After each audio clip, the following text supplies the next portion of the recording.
Shalom and welcome to TGC. Today we're going to look at biblical prophecy, in particular, end times biblical prophecy, and we're going to see if Islam plays a role. Now we're going to look at Psalms 83, and if you're familiar with my channel, you know that I speak about the Psalms, the entire book of the Psalm, or prophecies, in particularly end times prophecy. All of the book of Psalms is end times prophecy. So let's jump into this and let's see what Psalms 83 has to say about end times. We start at verse 1. Do not keep silent, O God. Do not hold your peace. Do not be still, O God, for behold, your enemies make a tumult. Now, who are the enemies of God? Your enemies. Now, if you're familiar with the prophets and when they prophesize about end times, you'll understand why it's saying do not keep silent and do not keep your peace. For behold, your enemies make a tumult. And those who hate you, who hate God, have lifted up their head. They have taken crafty counsel against your people. Who are God's people? And consulted together against your sheltered ones. Who are the sheltered ones of God? They have said, come and let us cut them off from being a nation, that the name of Israel may be remembered no more. Now, if you follow people who make videos and claim that Islam is the antichrist beast system, you'll know that I am one of them. And if you follow any of their anti-Israel speech, you'll know that's exactly what they say. Let us cut them off from being a nation, that the name of Israel may be remembered no more. You'll hear this from Islamic countries all the time. If you watch some Speaker Corner videos,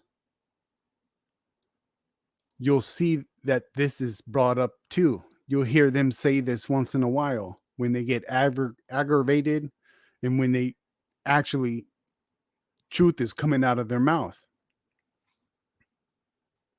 So this is, you tell me if this is not speaking of end times. For they have consulted together with one consent. They form a confederacy against you. Who forms a confederacy against God? Verse 6, the tents of Edom and the Ishmaelites, Moab and the Hagrites, Gebal, Ammon, and Amalek, Philistia. And what is Philistia? That's Palestine. With the inhabitants of Tyre. Assyria also has joined with them. They have helped the children of Lot. Deal with them as with Midian, as with Sisera, as with Jabin at the brook of Kishon, who perished at Endor, who became as refuse on their earth. Make their nobles like Oreb and Zeb. Yes, all their princesses like Zeba and Zamuna, who said, let us take for ourselves the pastors of God for a possession. Now, what is the pastors of God? The promised land that was given to the house of Jacob, to Israel. Is not Islam trying to steal the Holy Land that was promised to Jacob, to Israel, claiming that it belongs to them? There is nothing new under the sun. Because if you know biblical history, you'll know what happened to Zeba and Zalmunna. And you'll know Gideon took the crescent moon ornament off their camels' necks. And isn't it ironic that they possess who?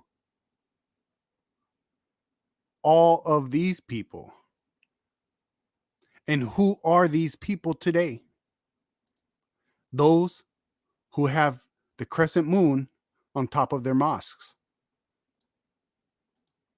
Edom, the enemy of God, Edom, the Ishmaelites, the enemy of God, Moab, the enemy of God, the Hagrites, the enemy of God, Gebal, enemy of God, Ammon, enemy of God, Amalek, enemy of God, Philistia, Palestine, the enemy of God, with the inhabitants of Tyre, enemy of God, Assyria, the enemy of God. They are the enemy of the God of Abraham, Isaac, and Jacob. And if you're familiar with my content, you'll always hear me say Islam is trying to steal the election, inheritance, and covenant from Jacob, from Israel.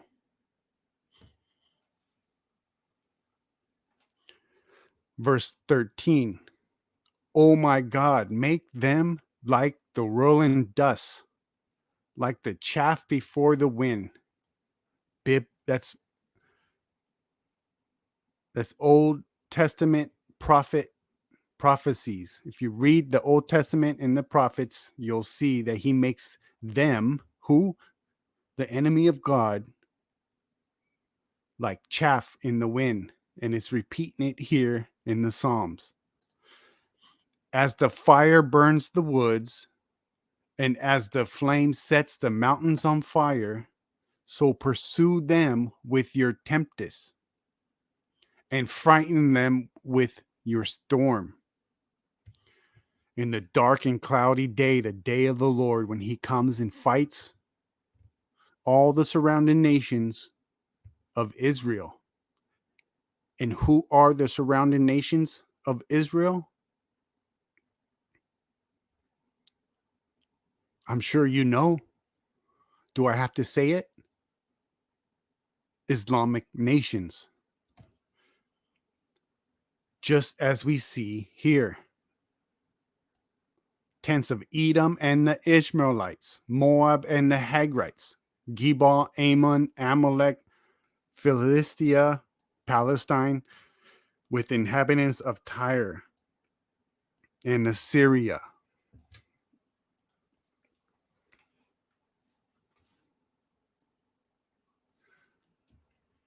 As the fire burns the woods, and as the flames set the mountains on fire, so pursue them with your storm. Fill their faces with shame, that they may seek your name, O Lord. See, that's important. That they may seek your name, O Lord. Let them be confounded and dismayed forever. Yes, let them be put to shame and perish, that they may know that you, whose name is alone is the Lord, are the most high over all the earth. So when you hear Muslims claim in their dawah that Allah is the God of Abraham, Isaac, and Jacob, according to our own scriptures, this is telling us It is not true what they say. That they may know that you, who? The God of Abraham, Isaac, and Jacob, whose name alone is the Lord, are the most high over all the earth. So if Allah is Yahweh,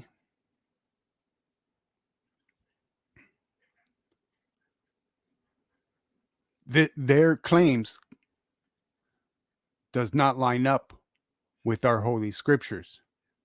And we know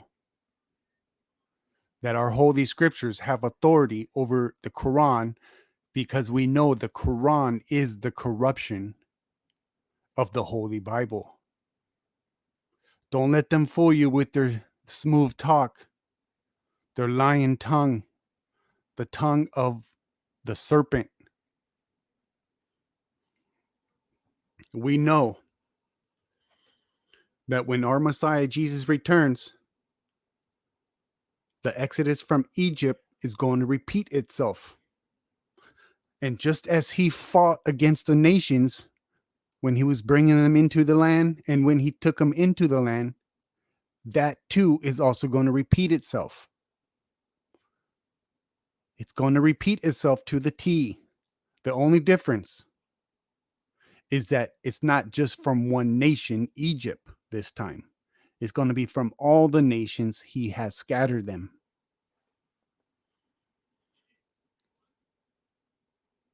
So, my brothers and sisters, do not let these deceiving liars with the tongue of a serpent lie to us. When you hear them make these false claims, call them out.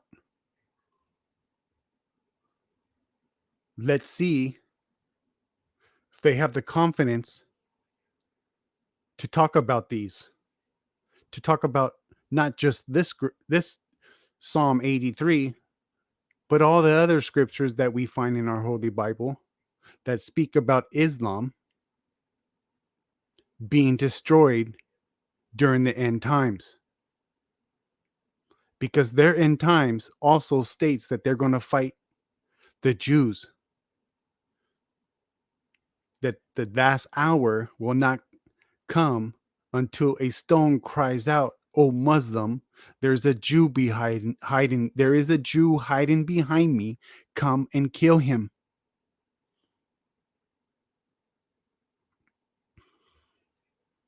Only one can be right. So even if you're a Muslim and you hear this, you have to ask yourself, why does end times biblical prophecy call out all these Islamic nations? Ask your imams, ask your sheikhs, your scholars. Why does the Bible say that Islam? Yes. Now this is the game that Muslims like to play. Tell me where in here it says Islam. Okay. It does not say he's going to fight Islam. It does not say that the enemy of God is Islam. But if you use your brain, if you use any common sense,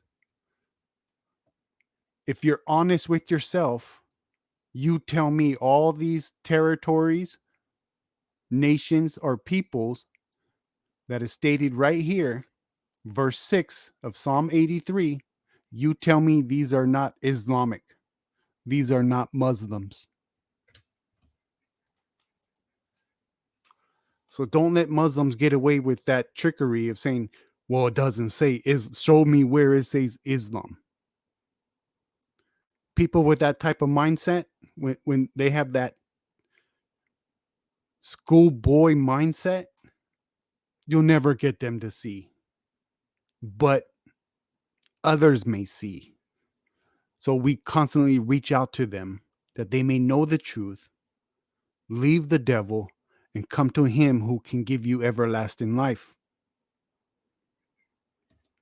The light of the world, Messiah Jesus. And since we're speaking about Messiah, ask Muslims to explain to you the duties of the Messiah. What is Messiah supposed to do? So I'll leave it here. This is one video of end times prophecy pertaining to Islam in our holy scriptures, the Holy Bible, the one true book. And I'll see you on the next one.